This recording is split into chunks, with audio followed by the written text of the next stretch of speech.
Você lembra daquele rapaz que confessou o assassinato de várias pessoas aqui em Maceió, o Albino dos Santos? Pois bem, a defesa de Albino dos Santos, o serial killer aqui de Maceió, tentou alegar insanidade mental dele. Mas um laudo psiquiátrico descartou a hipótese e ele vai continuar preso. Ainda bem, né? Só era o que faltava, o Albino tá aí nas ruas. A reportagem é de Maria Maciel e a gente vê agora na TV Pajuçara. No ar.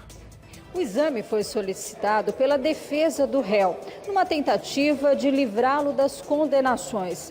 Mas o resultado do laudo não deixa dúvidas. Albino tinha plena consciência do que fazia, dos crimes que cometeu. A defesa solicitou esse exame justamente com esse intuito de comprovar que ele seria supostamente doente mental, que não sabia o que estava fazendo. O laudo pericial emitido por um médico psiquiatra forense do Centro Psiquiátrico Judiciário, ele atesta que o Albino é imputável. Isso significa que ele tinha plena consciência, total consciência do caráter ilícito de suas ações, né? E afasta qualquer tipo de doença mental, falta de discernimento, enfim. Ele agora deverá ser julgado pelo tribunal do júri e, se condenado, deverá cumprir um regime prisional comum, como qualquer cidadão. Durante os depoimentos, o delegado Gilson Rego lembra que Albino se mostrava sempre uma pessoa muito fria, calculista e sem nenhum tipo de arrependimento. No primeiro interrogatório dele, ele, de forma muito astuciosa, chegou a negar a prática de todos esses crimes. Somente no segundo é que ele começou a confessar. O laudo foi anexado ao processo da morte da adolescente Ana Beatriz, mas a Justiça pode sim fazer com que esse laudo sirva para outros processos, já que Albino responde por 18 homicídios e 6 tentativas.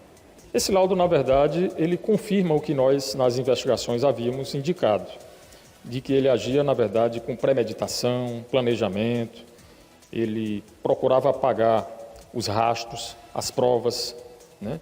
Ele, de fato, tinha plena consciência do que praticava, dos crimes que praticou, inclusive da gravidade desses crimes. Eu acredito que sim, que deva ser compartilhado em todos os processos, mas isso quem vai decidir é o Poder Judiciário.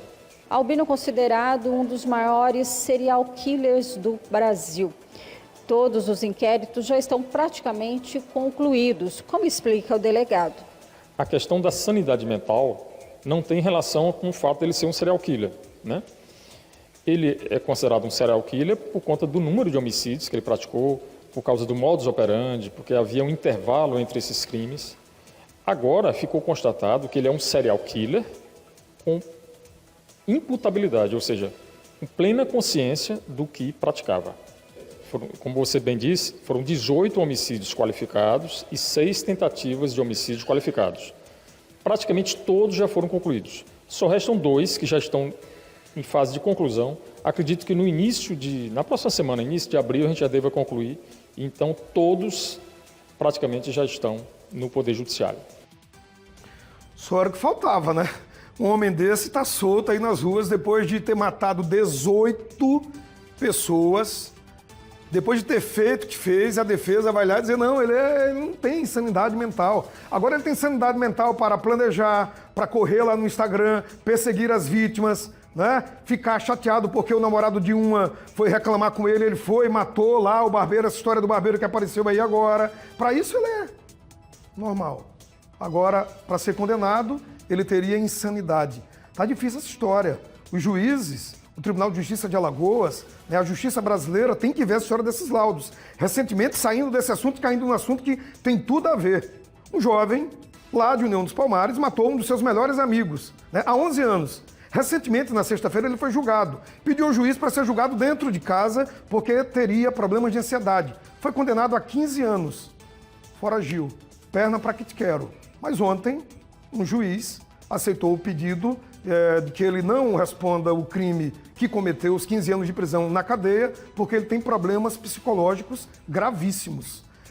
Então, se a gente vai para a história, que eu me refiro do Dudu do Posto, lá de União, e vem para a história do Albino, que também é a justiça, que também a defesa alegava insanidade, a gente cruza e vê, né?